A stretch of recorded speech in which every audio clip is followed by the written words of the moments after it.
আবারও উত্তাল সাগর।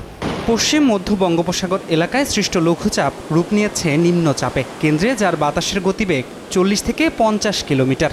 শুক্রবার আবহাওয়া অধিদপ্তর জানায়, নিম্নচাপটি উৎপত্তি স্থল থেকে উত্তর পূর্ব দিকে অগ্রসর হয়ে বর্তমানে অবস্থান করছে চট্টগ্রাম সমুদ্রবন্দর থেকে 870 কিলোমিটার দক্ষিণ পশ্চিমে। সন্ধ্যা নাগাদ এটি রূপ নিতে পারে গভীর নিম্নচাপে। বিচ্ছিন্নভাবে মেঘ চলে আসবে কালকে সন্ধ্যার থেকে, বৃষ্টি হবে রাত আগামীকাল 25 তারিখ রাতেই বৃষ্টি শুরু হবে।